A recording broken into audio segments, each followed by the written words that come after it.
What's going on? And in this last and final video of the Training Like a Trainer course, we are going to be talking about what is progressive overloading, right? What does that mean? And that's how, essentially we get stronger and we get leaner and we build muscles and we're able to go from 100 pounds to 200 pounds on our deadlift. So progressive overload is basically, right, what you see in this story. It's pulling this from my ass. I learned this when I got my personal training certifications, which was years ago now, but can't remember the guy's name. But there's some guy, clearly he looks like, I don't know, like Greek mythology. He's told to carry the bull up the hill every single day. And so he carries the bull and obviously himself, and the bull gets bigger, so he has to get stronger, and then the bull gets bigger, and so he has to get stronger in order to carry the growing bull up the hill.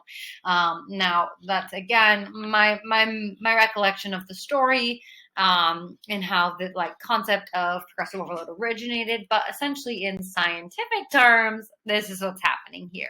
You add a load, your body's going to have to adapt. Let's just use endurance training. Like you go and you run 1 mile, your body's going to be able to adapt to be able to run 1 mile without a challenge, really, without a push, without anything like that. Your body's going to be able to adapt. So you're going to have to increase the load. You're going to have to go to 2 miles. Then your body's going to adapt. You're going to have to go to 3 miles, right?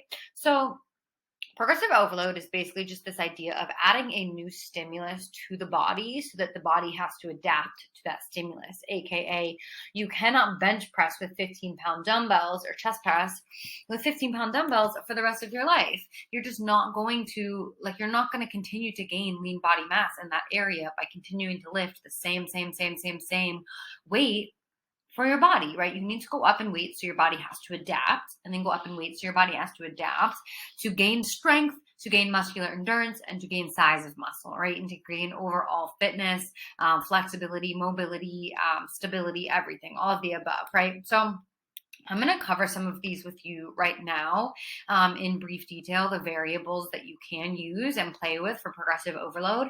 But you'll also notice in the actual modules, like in the course, if you scroll down to the bottom, there's additional trainings. There's a team training in there that I did with my clients, maybe, I don't know, a year and a half ago or so now.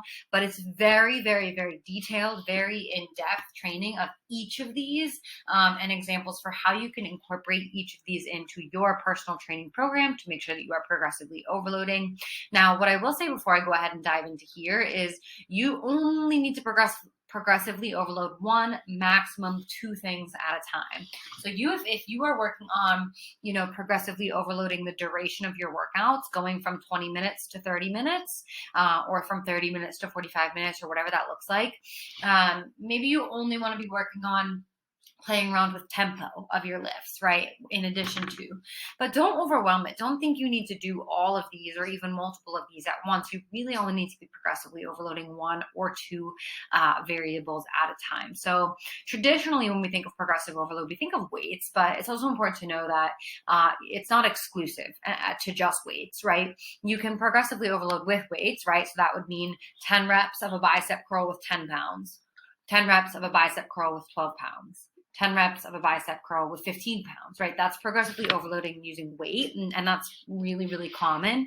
You can also progressively overload going with reps and sets. So maybe you do a 3x10, meaning 3 sets, 10 reps with 10 pounds for your bicep curl, but now you're going to do 3x12 reps with that same weight, or maybe you're going to do a 4x10 with that same weight. Those are both examples. So going up either in reps or sets, not both at the same time, but either reps or sets to progressively overload. Tempo would mean playing around with things like time under tension. So holding that load at the bottom of your squat, or holding, if you're doing front raises, like holding for an extra count at the front.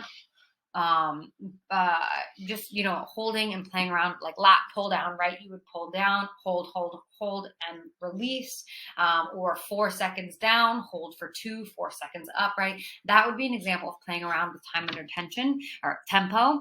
A lot of times you'll see people just like throwing shit around and like pulling their lat pull downs, and you could be really getting a lot more core recruitment, a lot more muscular activation, a lot more control through the movement, even if you have to go a little bit lighter. when you play around with tempo. Frequency would mean, in that past video where we looked at like one strength, one cardio, one recovery, two strength, one cardio, one recovery. That's an example of increasing the frequency of your workout. So maybe you go from strength training 1 time a week to 2 times a week to 3 times a week to 4 times a week, to 5 times a week, and so on and so forth. Duration would mean, like I said, maybe you go out for a run for 10 minutes for a month. And then after that, you start going for a 15-minute run. And then after that, you start going for 20 minutes. So that's an example of duration. Equipment might mean going from body weight to dumbbells to kettlebells to barbells as a way of progressively overloading. Stability meaning you can challenge actually the base of your movement from the ground, trying like things like a Bosu ball or a stability ball or a like foam pad playing, or even like a stability ball, doing like chest presses on a stability ball versus the bench because it's unstable, right? So going from a stable surface to an unstable surface is also an example of progressive overload. And the last thing you'll see on here is bilateral to unilateral. A lot of times we just do bilateral movements, but unilateral movements is an example of progressive overload as well.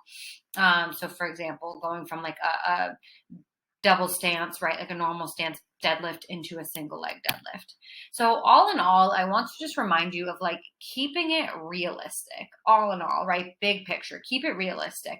I see a lot of times women are just setting these way too high expectations, and that tends to lead to just like failing and constantly degrading your confidence because you can't meet those insanely high expectations all the time. So these are just some things to help you keep it realistic. The first thing on here that's listed is to pay attention to where you are in your cycle, right? You've got 4 phases in your cycle. You've got your follicular phase, which starts immediately after your period. You've got your ovulation period, which is, 3 to 4 days. That's when you're most likely to get pregnant. And then you've got your luteal phase, which is 12 to 14 days as your hormone levels start to drop off. And then you've got your menstrual phase, which is, 3 to 7 days where your hormone levels are at their lowest. So you don't need to, well, essentially, let's think of it this way. Think of it as like follicular and ovulation phase, like go at it. Do your hard, like go for your hardest workouts, put your hardest effort out there, the most intense cardio that you can do, the heaviest lifts that you can do.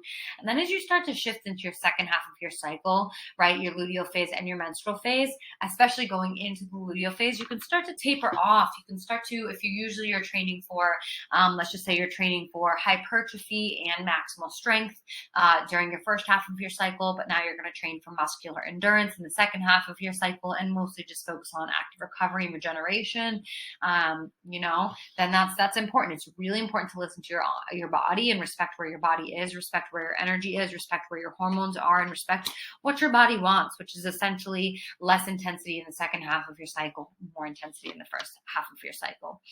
Next thing on here is start at the right point. Like I cannot stress this. Start at the right point, scale at the right place.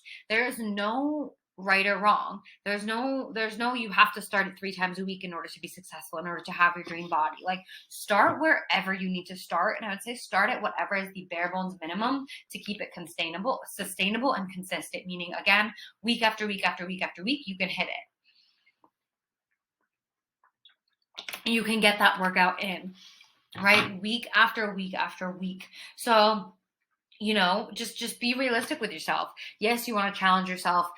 Yes, you want to push yourself outside your comfort zone, but you also want to respect where you are. Start at the right point, scale at the right pace. If you only can scale by a little bit every few weeks, that's still beautiful. That's still enough. That's still forward momentum. Give yourself grace, give yourself love, and know that you are in fact moving forward, and your pace shouldn't relate to anybody else's or compare to anybody else's because it's your journey.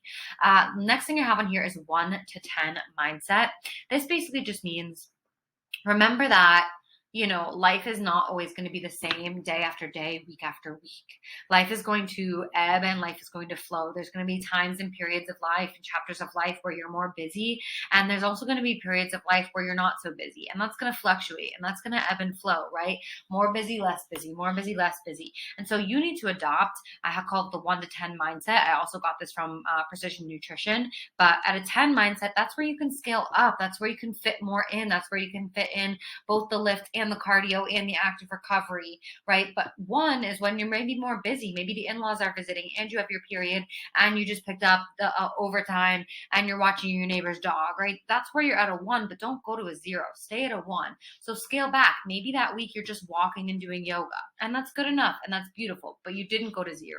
Never go to 0. Stay above a 1. Something is always better than nothing. Scale up when you can scale up, scale back when you need to scale back. I think this is one of the most underrated skills that is not taught in the fitness industry and the health industry at large these days. Is like they expect you to always operate at the same wavelength, the same energy, the same schedule week after week after week. And that's not fucking realistic at all for anybody, not even myself. And I have a pretty dang open schedule, right? So learn to just get in tune with yourself, get in tune for your schedule, see what's realistic, see where you are that week. And if you need to scale back, that's okay. Do it lovingly and right. Give yourself grace, but stay above a 0. So that means you're always showing up in some way, shape, or form, even if it's 10 minutes of jumping jacks. Okay. Or maybe if it means every time you go pee, you do 10 push-ups that day, and that's all you do for your workout, right? But give yourself grace. The next thing on here is select the right weights. This one, again, in the resources, there's a video that's for selecting the right weights. There is an audio issue with that video, so you might need to have it on full blast, full volume, but there is an extra training on that to make sure you are choosing the right weights. But essentially, whatever reps you're going for, if you're going for 8 reps, you should be feeling fatigue. You should be feeling burnout. You should be feeling the muscle working. You should pretty much not be able to do that next rep. Again, this is also keeping in mind where you are in the cycle, honoring where your energy is, but for the most part, you should be burning out at the hitting fatigue. Again, really feeling that muscle working at the reps that you're shooting for. So if you're shooting for 12 reps 13, 14, and 15 should be pretty much near impossible to make sure that you're actually lifting heavy enough. And next thing on here is embrace imperfection and give yourself grace, right? So often we set such high expectations, then we end up feeling like shit all the time and just not feeling good with ourselves. So definitely this one's super important, right? Embrace the imperfection. Know that nobody, not even bikini competitors, not even bodybuilders, nobody's journey is perfect and yours isn't either. So give yourself grace along the way and embrace the imperfections and learn as you go. Learn from your lessons as you go. Progressively overload can be small. Don't expect yourself to go from 100 pounds to 150 pounds on your deadlift overnight. Definitely keep it small. We already talked about this, but definitely including what you want with what you need. You need to be I would highly recommend having both elements incorporated into your programming. You definitely need to be including active recovery days. That's pretty much non-negotiable to make sure that you are showing up and being gentle with your body and giving yourself a regeneration. And then lastly on here, I've said this 9,000 times, but set realistic expectations. So what should you do now? What should you do now? Check out the bonus resources and begin playing around with programming. It really is that simple. Check out the bonus resources, but you should have a really solid idea now of like, number one, asking yourself, where do I want to start? How many times a week do I want to be working out? What's realistic and what can I stick with? So write that down. Actually, if you're taking notes, the first thing that you should do is just start with like, how many times a week do I want to be working out? What's realistic? What can I stick to? From there, you want to identify kind of like, what's this percentage split you want between strength training, between cardio training, and or a hybrid of those two. I didn't really talk about that much, but you can definitely do hybrid training sessions as well. And then active recovery day, right? So starting to think about that. And then from there, decide, what kind of cardio do you want to start with? Do you want to start with intervals? Do you want to start with steady state? Do you want to go to a class? Do you want to build like a circuit training? And then we didn't really dive into cardio too much because there's so much out there. And strength training, you would decide, am I going to start with 2 full body sessions, 3 full body sessions, or am I going to split routine it? What's the split routine I want? What's the reps and sets I want? And then you start to build out your movements from there. I know I didn't cover like specific ideas for movements, but you can always just go to Google and check out if you're going to do like vertical push, horizontal push, you'd Google like upper body push day and like get ideas and start to build out your own programming. And you also like, it totally and entirely depends on your goals. Going back to the very first or second slide, right? It depends on your goals. It depends on what you want. Like if you really want to see the most efficient, most fast, most effective results, you want really, really specific strength training. You want really specific programming. However, if you want to be more of like an intuitive exerciser and you don't really care, you just want to be like generally healthy, you want to be generally strong, you don't really care about getting ripped as fast as possible, as lean as fast as possible, shedding fat as fast as possible, getting healthy as fast as possible, right? If that's your goal, then you need to be really stringent with your planning and your programming, and also go ahead and hire me. I'll help you with that. But if your goal is to just kind of be like an intuitive gym goer, but you want to make sure you have more flexibility and more education and a more awareness to make sure you're being efficient and effective in the gym, you can also play around with programming, but be intuitive with it, right? And maybe you just keep notes of like where you are with what lifts on your phone, or maybe you go all balls to the walls and you have a spreadsheet. I've done both before. I've done intuitive before. I've done structured before. I've followed other people's programs before, and I love it all. But it really comes down to you. It comes down to what your goals are and what you like. So any and all questions you have, go ahead and email me and I will get back to you in response to those questions. But definitely here, you just need to check out those bonus resources and go ahead and dive in and play around with your programming.